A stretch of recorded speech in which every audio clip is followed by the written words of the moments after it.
Here's something that genuinely puzzles a lot of people. The same question keeps coming up, no matter where you look. If Israel truly considers Iran its most dangerous long-term rival, if Israeli officials are privately discussing the possibility that Tehran is just months away from building a nuclear weapon, then what's stopping them from acting decisively?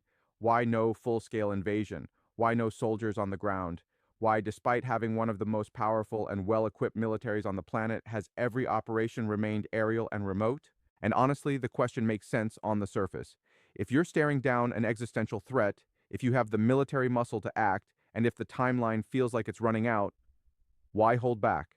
But the second you actually dig into that question, you find that the answer is nothing like what most people assume. It's not about being cautious. It's not about the international community applying enough pressure to pump the brakes, and it certainly isn't about underestimating what Iran represents. The actual reason Israel has not launched a ground invasion is far more sobering. A land-based military campaign inside Iran could set off a chain of events that even Israel might not be able to come back from. Let me break down exactly why that is. Start with the most straightforward question. How many soldiers could Israel realistically deploy into Iran? Not in theory, in practice. The Israeli Defense Forces are, without question, a highly capable fighting machine, trained extensively, tested in real combat, and backed by some of the most advanced technology in modern warfare. Nobody with any credibility disputes that. But impressive capability has limits, and when you examine the actual troop numbers, the picture shifts pretty dramatically. Israel fields roughly 170,000 active duty military personnel in total across the Army, Air Force, Navy, and every other branch combined. But here's where things get complicated fast. A substantial chunk of those forces are already committed elsewhere. Troops are stationed along the Gaza perimeter, units are active in the West Bank. Significant defensive formations are positioned in the north, keeping a close eye on Hezbollah. Air defense crews are continuously protecting population centers. Naval forces are patrolling the coastline. None of these are optional. These are active, ongoing security obligations. Once you factor out everything that's already tied up, military analysts estimate that perhaps 70,000 active duty troops could realistically be redeployed toward a major operation outside Israeli borders. 70,000. Keep that number in mind. Iran stretches across 1.6 million square kilometers. Its population exceeds 85 million. The landscape is rugged, mountainous, and has historically punished every army that has tried to move through it. Military planners work with a well-known standard when it comes to counterinsurgency, at approximately 20 soldiers for every 1,000 civilians in order to establish any meaningful degree of control. Run that math against Iran's population size, and you're looking at a requirement of more than 500,000 troops just to hold territory. Israel has 70,000 to spare. That's not a logistical gap. That is a structural impossibility. Now, someone will inevitably raise the point about reservists, and they're right. Israel does have a reserve force. On paper, something in the range of 460,000 reservists can be called up. That sounds like a game changer. But here's what people consistently overlook. Those reservists have already been mobilized multiple times in recent years for Gaza operations, for northern border tensions, for ongoing internal security demands. And every single activation carries a price that reaches well beyond the battlefield. Software engineers disappear from their offices, doctors walk out of hospital wards, factory floors go quiet, entire sectors of the economy start to slow down. Do that repeatedly, and the social and financial strain becomes genuinely serious. There is growing resistance within Israeli society to the prospect of yet another large-scale mobilization that pulls hundreds of thousands of people out of civilian life for months or potentially years. The economy simply cannot absorb that indefinitely. But suppose you somehow worked around the personnel problem. Suppose Israel found a way to mobilize another few 100,000 people without fracturing its own domestic stability. You still haven't addressed the second major obstacle, because a ground invasion of Iran would not unfold in a vacuum. The instant Israeli ground forces crossed into Iranian territory, a completely separate front would almost certainly ignite: Lebanon. For well over a year, Hezbollah and Israel have been trading blows along the northern border. Rockets, drones, limited skirmishes. Enough pressure to keep tensions simmering, but carefully calibrated to stay below the threshold of full-blown war. That restraint isn't accidental. Hezbollah is believed to maintain a fighting force of around 100,000 members, tens of thousands of them trained, armed, and ready for high-intensity combat. For close to 2 decades since 2006, they have been digging tunnels, amassing missiles, building anti-tank networks, embedding launch infrastructure throughout southern Lebanon. They have analyzed Israeli military tactics in extraordinary detail. And according to virtually every serious analyst who studies the region, Hezbollah's leadership has been waiting for one very specific window: the moment Israel commits the majority of its ground forces somewhere far away. Picture what that scenario looks like. Israel launches a full ground campaign into Iran. Tens of thousands of soldiers are now operating hundreds of kilometers beyond their home borders. Supply lines are extended and vulnerable. Command attention is divided. The northern border suddenly has holes in it that have never existed before.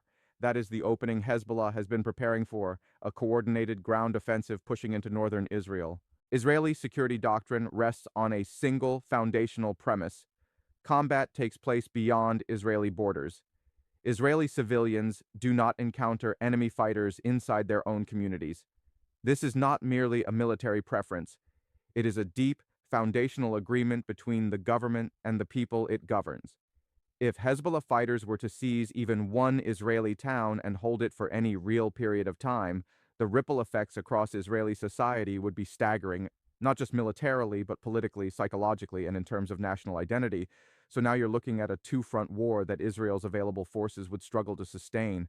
But even that isn't the most dangerous element in this equation, because the moment Israeli soldiers step onto Iranian soil, one particular calculation shifts more dramatically than any other: the nuclear one. Iran does not currently possess a deployable nuclear weapon, at least not by any official accounting. But intelligence agencies across multiple countries have assessed that Iran has stockpiled enriched uranium and possesses the technical knowledge to construct a nuclear device within a relatively compressed time frame. Many experts believe Tehran could cross that final threshold in a matter of weeks or months if the political leadership made that decision. What has prevented that decision so far is the enormous cost it would carry: intensified sanctions, deeper international isolation, a sweeping global response. The price of crossing that line has been high enough to deter the final step. A foreign military invasion rewrites that cost-benefit analysis entirely. If Iranian leadership concludes that their government faces an existential military threat, not airstrikes, not targeted attacks, but actual armored columns advancing on their cities, the impulse to immediately weaponize becomes almost impossible to resist. History is unambiguous on this point. Nations without nuclear weapons get invaded. Nations with nuclear weapons almost never do. North Korea grasps this. Pakistan grasps this. Every government in the world grasps this. And Iranian leadership grasps it perfectly well. So the invasion meant to stop Iran from acquiring nuclear weapons could, in a cruel irony, be the very act that causes Iran to acquire nuclear weapons within days rather than months. And once that happens, the strategic architecture of the entire Middle East shifts in ways that cannot be reversed.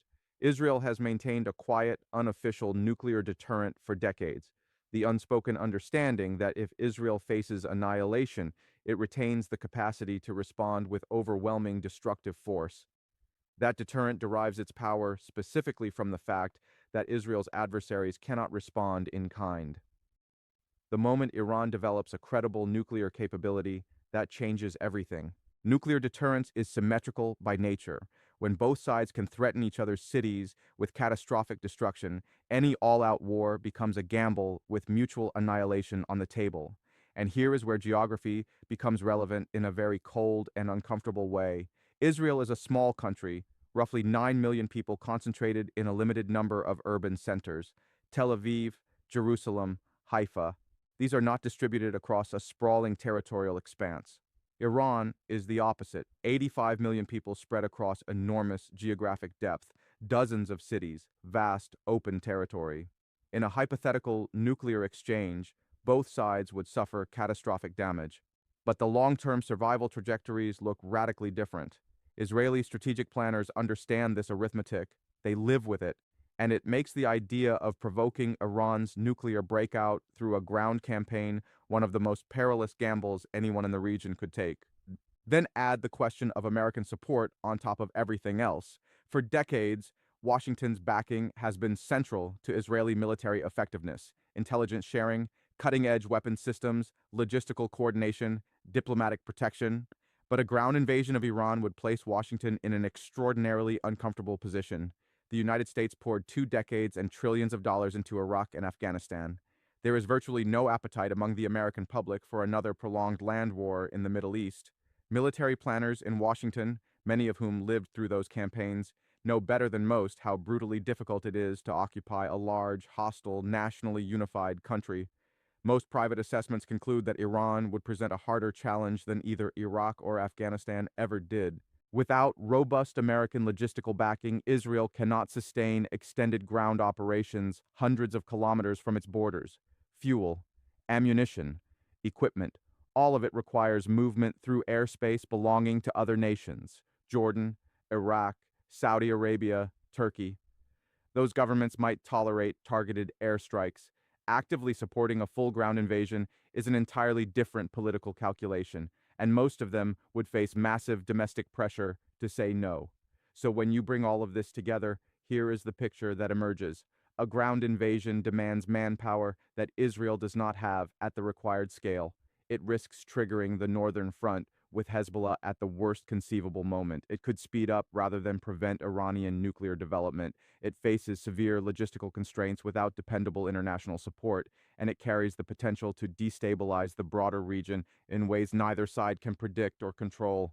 Every path through that scenario leads somewhere deeply dangerous, which is why the strategy playing out in reality is designed to achieve something different, not elimination of the threat, but management of it. Airstrikes project strength without activating the full consequences of a ground war. They communicate messages to domestic audiences and regional rivals alike. They disrupt infrastructure, delay programs, and generate pressure, but they stop deliberately short of the line that could ignite everything else. That is the real answer. Not a lack of resolve, not waiting for the perfect moment, not patience. It is the clear-eyed recognition that crossing that line, actually putting soldiers on Iranian ground, could release consequences that no military plan, no reserve call-up, no American support package, and no nuclear deterrent can fully contain. The distance is not hesitation, it is strategy.